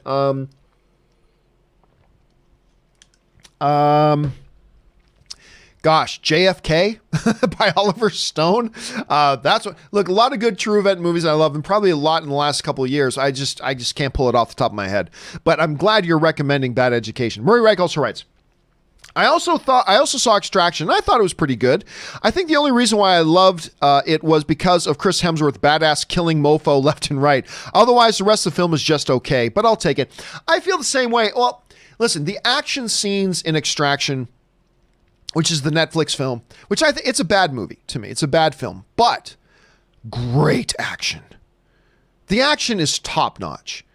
Like absolutely top notch. Now, I'm not saying the action is as good as the John Wick action, but it is comparable. It's comparable. It's incredible. And the way it's shot is fantastic. The only thing is, John Wick is a much better movie when there's not action going on than this movie. It's just horrible fake emotionalism in it, and these bonds and relationships that form that's completely unbelievable. And all of a sudden, this 14-year-old kid has an advanced psychology degree, and it's just bad. There's no depth. There's no anything. Everything about it is artificial. But so much of the movie is action, and the action is so good. So that's why it's one of these rare films. It's one of these rare movies that to me, I go, I think it's a bad film, but I do recommend you watch it. Like, how often do you say that? I think a movie's a bad movie, but I think you should watch it. That's what Extraction is. It's a movie that I think overall is a bad film, but the action is so unbelievably good, I gotta say, but I think you should go watch it. Because I think there's some good times to be had watching this movie. And I say that as somebody who doesn't think it's a very good movie. But there's definitely something to appreciate about the movie because of the extreme action. Anyway, Checkmate 9 Moves writes, director change-up game where my buds and I pitch a movie. This week, Tarantino's Toy Story, Spielberg's Halloween, Woody Allen's Star Wars, who you got? Oh, that's easy to me, Spielberg's Halloween. I don't think Tarantino could do a Toy Story movie. That's just not in his wheelhouse. I don't even think he would know where to start. Same thing with Woody Allen. Woody Allen could not do a Star Wars film. Spielberg doing a Halloween film? Look, we've seen Spielberg do every kind of movie. That would be intriguing. Now, I would much rather switch that up a little bit, Checkmate, and say Spielberg's Star Wars. That I would be more interested in because I've always wanted to see a Steven Spielberg directed Star Wars movie. But out of those three, I think the one with the most potential there is Spielberg's Halloween. I'm going to go with that one. All right. Interesting. I like that. I like that little game. All right. Isaac Beebe writes, John, I watched X-Men First Class, Days of Future Past, Apocalypse, and Deadpool. All for the first time the other day on Disney Plus. Oh, Dark Phoenix, not Deadpool, X-Men Dark Phoenix on Disney Plus. And I can confirm that each film had one F-bomb that was not edited or removed. Even the shot of Logan's ass in Days of Future Past remains. So why add the hair in Splash? We've gone over this about 10 times already. The fact of the matter is, they're not on Disney Plus in the United States right now. And I can guarantee you, when Days of Future Past does hit Disney Plus in the United States, they will block out the bare ass shot on Logan. They don't have it in other countries right now, but they will. Look, I still gotta tell you, I have no idea why people make a big deal out of it. I really don't. There's a lot of other things Disney's doing that's really questionable for us to talk about. Having hair not editing out a scene, but just having CGIing some longer hair on Daryl Hannah to cover up bare ass so they feel comfortable putting it on in the United States, family-friendly Disney Plus. I really don't understand. I think it's honestly people just getting upset because they want to be upset. I honestly don't see the big deal. But when it comes to the X-Men stuff, well, listen, and language with family-friendly, the odd language thing is treated not as harshly as nudity is. That's just the reality. You can agree or disagree with that, but it is the reality. It's just not treated on the same level. And you can think maybe it should or shouldn't, but again, that's not the issue. The issue is it is treated on a different level. And so I got a feeling when it does hit Disney Plus in North America, if it does at all, I got a feeling that they'll figure out some creative way to hide it there too. So anyway, we discussed that before, and so now we're just treading same stuff again. All right, Mandalorian of Gondor writes, "Hey guys, a film that's gone unnoticed I'm greatly anticipating is A24's The Green Knight with Dev Patel. It's scheduled to be released in 1 month, and no word if it's delayed or going to VOD. It's a smaller film. What are the odds it hits theaters? I think the odds are very small. This is a true to form for A24. It is a smaller, lower budget film that I don't think was going to appeal to a lot of people. Like, even if the lockdown hadn't happened, The Green Knight, which, by the way, I thought the trailer was kind of interesting, like building on the old mythology. It's a movie that's not going to appeal to a lot of people. Just like Lighthouse, right? I didn't think Lighthouse was going to appeal to a lot of people either. So hold on a second. Let me, how much did Lighthouse make at the box office? I'm going to go on a limb and guess it wasn't all that much. It made $17 million. Now that's fine because it was a very, very low budget film. I think they made that movie for like $500,000 or something like that. No, they made it for more than that. How much did they make that movie for? Well, they didn't make it for a lot. A grand total worldwide, it made $17 million. Green Knight wasn't going to make as much as that. So I got a feeling this is one that is my guess here, and I don't know this for sure. I'm not claiming any insider information. I'm just saying my guess right now would be, instead of just sitting on it for longer, I have a feeling they'll probably put it onto streaming because this wasn't going to be a movie that made a big amount of change at the box office anyway. So I've got a feeling it'll probably be on VOD. And I'm looking forward to seeing it too, personally. I just don't think a lot of other people are, unfortunately. All right, Anthony Lucalano writes, over under 20%, we get Godzilla's famous victory dance at the end of Godzilla versus King Kong. Well, first of all, you're assuming that he's going to be victorious, which I'm not so convinced about. I will go under 20%. I would not say under 5% because I do believe there's a possibility, but I will take the under on that one, Anthony, that we get the Godzilla victory dance. All right, Stubble McShave writes, one of two. You got a question on the difference between plot and story. I would answer it like this. Plot is the skeleton of the story. I like that analogy. I like that, Stubble. It's the events that need to take place in order to get from A to B to C. Story is the character motivations, interactions. See the way I kind of defined it, and I think it is a little bit semantic, but I agree with you. I like your analogy here. See, plot to me can be summed up in 2 sentences.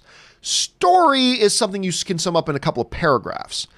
But I like your definition there, Stubble. He also writes, the relationships between characters that are covering the plot skeleton. An example of a movie that's all plot and no story is In the Heart of the Sea. If it had more characters and relationships and motivations, it could have been good. Yeah, In the Heart of the Sea, I'll tell you what, that there are a couple of movies that in the past bunch of years that have come out that on the surface I instantly think, oh my God, this is going to be an Oscar contender. Like Gangster Squad with Sean Penn and Ryan Gosling, and I think Josh Brolin's in it as well. Anyway, Gangster Squad. I thought, oh my God, this is going to be such an Oscar bait kind of movie. This is going to be so good. And it was so bad. The other one was Ron Howard's In the Heart of the Sea. Based on the true story that Moby Dick was based on. And I thought, oh my God, you got this. It's based on true events. You got Ron Howard doing it. Chris Hemsworth's in it. And he was really good in it, by the way. The movie is awful. Oh my God. There's no movie. And that's a good example. There was a plot, but there was no story. So I think that's a pretty good example there, Stubble. And yeah, one of the most disappointing films to me, and I love Ron Howard, which is part of the reason why I was so disappointed with In the Heart of the Sea. I thought for sure that was going to be an Oscar contender film, and it just ended up being terrible. All right, Russell Amador writes, hey, John, it's being reported down here in Texas that we are going to be reopening this week. This means movie theaters and restaurants will be open and operating at 25% capacity. There is hope. See, here's the interesting thing, though. Just because in some states, like Georgia is another one, I believe, that was saying like movie theaters can open. That's great, but that doesn't necessarily mean the movie theaters will open. For example, AMC Theaters is not going to reopen. They're not reopening in Georgia. They're not reopening in Texas. I believe Regal is not reopening right now. So they can, if they want to in those states, reopen those doors. But I think a lot of them are still planning on keeping their doors closed for now. We'll see what happens. Again, there is a big question of legal liability right now that needs to be answered by lawmakers.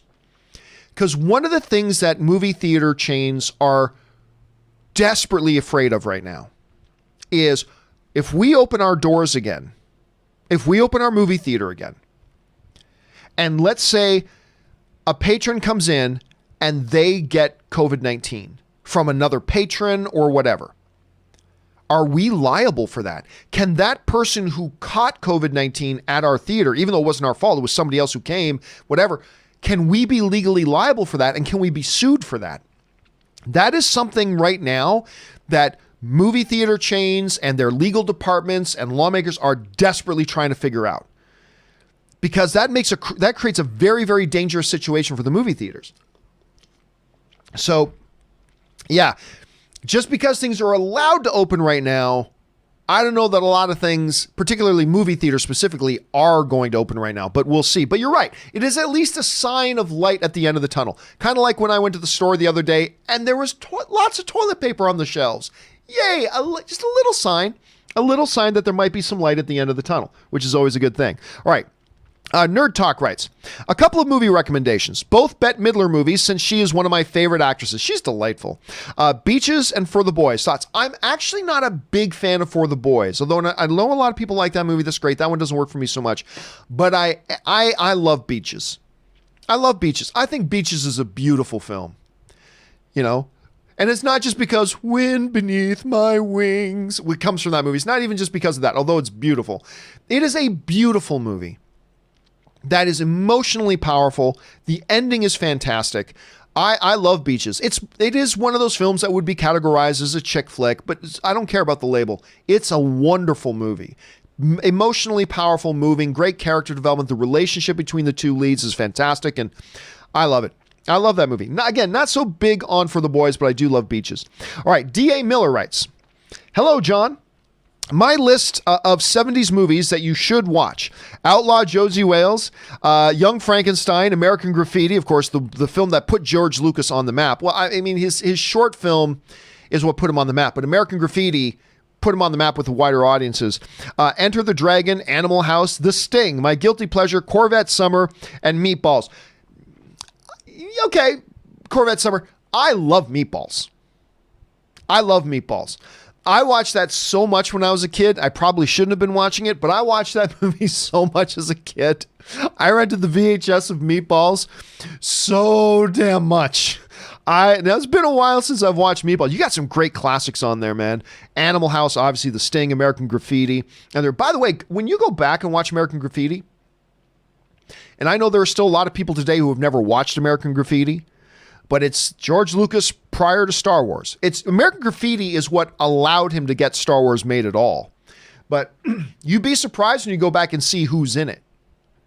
Like from a Harrison Ford or a young Ron Howard. And so it's funny when you go back and see who is in that movie.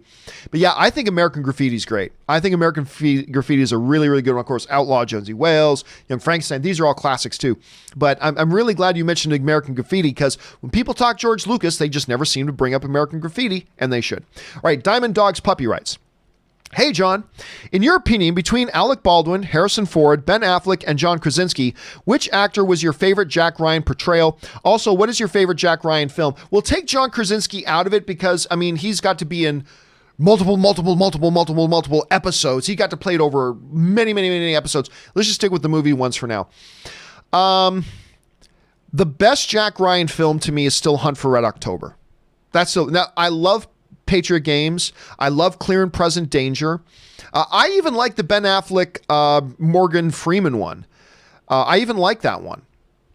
But the best to me Jack Ryan movie is still Hunt for Red October.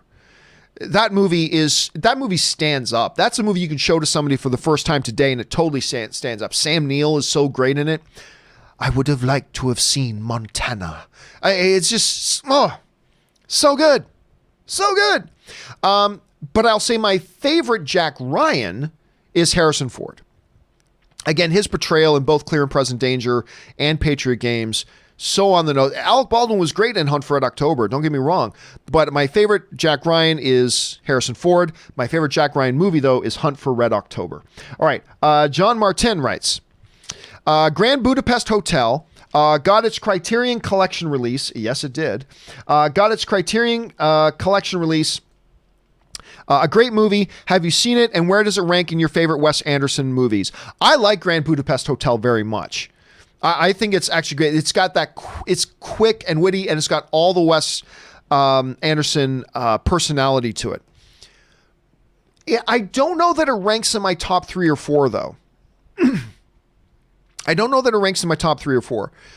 My number one, you're talking Life Aquatic, Steve Zissou, Darjeeling Limit, and there's a bunch of great ones, but for me, it's the Royal Tenenbaums.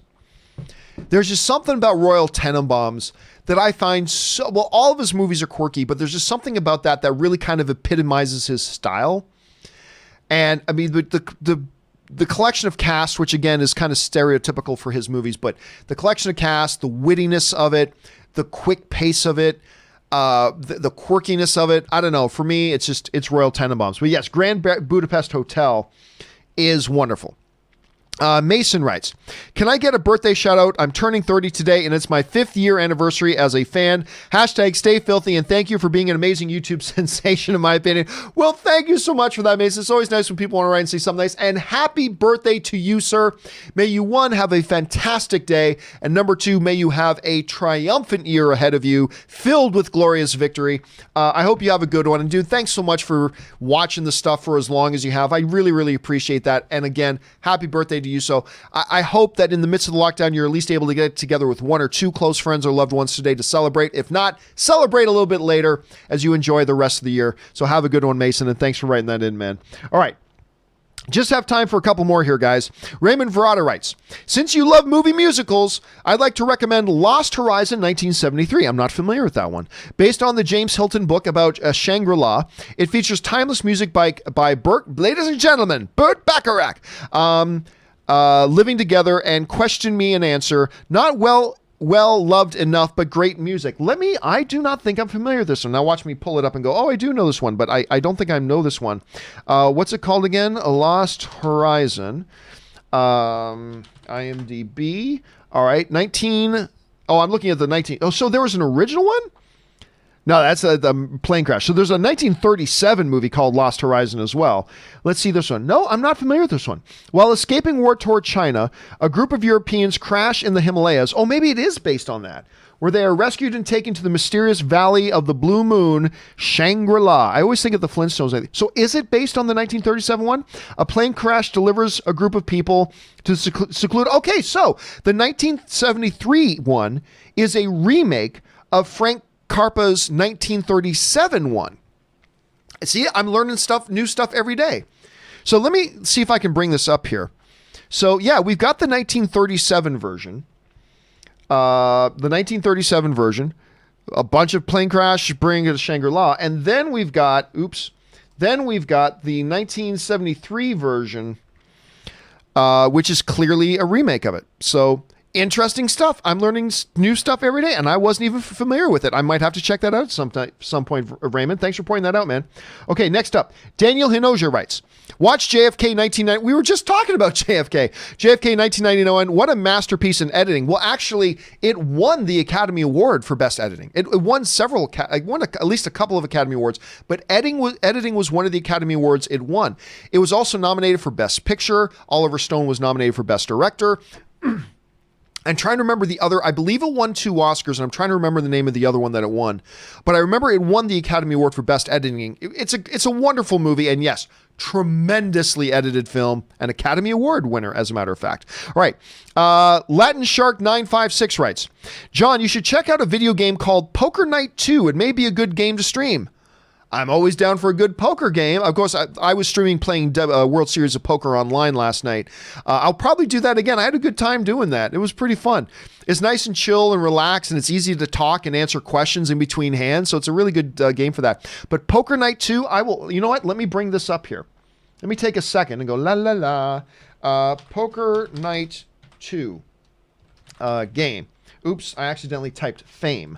It should have been game. Poker Night 2. All right, there it is. It is a game that came out when? When did this come out? Oh, in 2013. It's a poker game developed by Telltale Games, who did like The Walking Dead and the Batman Arkham games. Telltale Games. It is a sequel to Poker Night, and the inventory, and like its predecessor, features crossover characters from different franchises. All right, you've piqued my interest. I will have to check that out. Thanks for putting that on my radar, Latin. All right, Lord Vanderkill writes, no question, just thank you and stay safe. Thank you so much, Lord Vanderkill. That's awfully nice of you, and I hope you guys are staying safe. Remember, do the important things, guys, the 4 important things. Stay smart, stay safe, take care of yourselves, take care of the people around you. Do all 4. It's important. Thanks for the well wishes, Lord Vanderkill. I appreciate that. All right. Next up, James Welsh writes, has Anne met Jeff Bezos? If so, what is he like? No, Anne has not met Jeff Bezos. She's never even been to Seattle. Which is where her office is going to be, at the Amazon headquarters in Seattle. But with everything locked down, she's still here in Los Angeles. She's working from home, probably will be for the next couple of months, but no, she has never met Jeff Bezos. Adam Turchetto writes, my recommendation, don't watch Gods of Egypt. Believe the hype, it's terrible. 2 hours of my life I won't get back. It is awful. That movie is awful. You know who owns the Blu-ray of it? Robert Meyer Burnett. Robert Meyer Burnett is one of the defenders of Gods of Egypt. I am with you, Adam. The movie is absolutely horrendously bad. Absolutely horrendously bad. But yeah, I'm not really sure what it is but again, that's the highlight. Film is subjective. Just because I watch a movie and don't like it, another film fan may watch it and have a completely different experience with it. That's the beauty of movies. And as awful as I think Gods of Egypt is, Rob actually has an appreciation for that film. That's the beautiful thing about movies. All right, last question of the day, guys. Justin McCullough writes, the Wall Street Journal is reporting Trolls World Tour has made more money so far than the original did in its 5-month theatrical run. So maybe New Mutants will do much better in VOD as well. Here's the thing. I read that. I don't know what they're talking about. And I don't know what in context. Because the movie is only made about, like, the original Trolls made over $300 million, closer to $400 million. I think it was over $350 million. The first Trolls made over $350 million theatrically. They're reporting, I believe, $95 million is what they're estimating that Trolls World Tour has made on its VOD release. And I don't think that's counting the massive cut that the streaming providers like iTunes and whatever, the cut that they take. Not to mention, they spent all the money on the marketing campaign. So I read the Wall Street Journal article, and I'm reading the numbers. And I'm like, wait a minute, what are you saying? I don't know what they're talking about, because that's completely not true. That by their own numbers that they write in the article, that is completely not true. Because again, not even counting the cut that the services keep, because iTunes keeps a big chunk, but not even counting the cut that the services keep, they're only reporting that the movie's made about $100 million, whereas the theatrical movie made over I can't remember the exact, let me look it up, but it was over $350 million. Hold on a second. Trolls box office. Let me see here. Sorry, it was just under 350. It's 346.9. So $347 million is what Trolls made theatrically. And they're saying that Trolls has made like just under 100 million on streaming. I don't get what their thing is. And then I was reading another website that was asking the same question. One of the other outlets was saying, okay, so-and-so is reporting this, but that doesn't add up. So I'm not quite sure what it is. But hey, listen, one of the great things that Trolls was able to take advantage of was the fact that it had its full theatrical marketing campaign. They did all of their trailers and all their stuff and raised awareness. And listen, I'll tell you straight up, it has done better on VOD than I thought it would. It still hasn't done great compared to a theatrical release, though. So I'm not quite sure what it is they were talking about. There's some other outlets writing about that as well. So I'm not quite sure what context they were referring to that in. So I'm not sure. I have to read more into that. I have to do more reading into that because I only had a very, very short amount of time this morning as I was reading it and started to research it to figure out what it was they were referring to. I'm sure there will be some clarifications coming out, though, to structure what it is they mean by that in context. All right. Anyway, guys, that will do it for me for today's installment of the John Campea Show. Thank you so much for being here and being a part of the show, guys. It's always great when you want to take a part of your day and decide to spend it here with us. And guys, special thank you to all of you who sent in the questions, not just because you gave us great fun things to talk about, but also because you supported the channel while you're doing it. And listen, guys, I got an announcement to make that I forgot to make at the beginning of the show. This is important. We were planning today to do a live stream view watch party of Step Brothers, one of my all-time favorite comedies, with me, the Patreon supporters, and those of you who went and made donations to Feeding America. We were going to do a live watch party of that today. However, I have decided to move that because I forgot that today was the day that Rob, if he can get his computer working properly, today's the day that Rob is doing his live stream of his 400th episode celebration. And so I made the decision that we will do our view watch party tomorrow. Not that, it's just what it is, but I just didn't want to have that overlap with Rob's thing. So I'm going to move that watch party to tomorrow. I'll make an announcement. I'll put that up on Twitter as well. But just so you guys know, if you hear any other people in the fan community asking, what about this? We're going to move that off to tomorrow because I want to keep the runway open for Rob's 400th episode celebration of his Robservation show. So I want to leave that open for that. All right, guys, that will do it for me. Thank you guys so much for being here. It's an honor as always. Don't forget, Robert will be back tomorrow once we'll get his computer problems fixed up. Robert will be back tomorrow. Make sure you come back and join us then. My name is John Campea, and until next time, guys, bye-bye.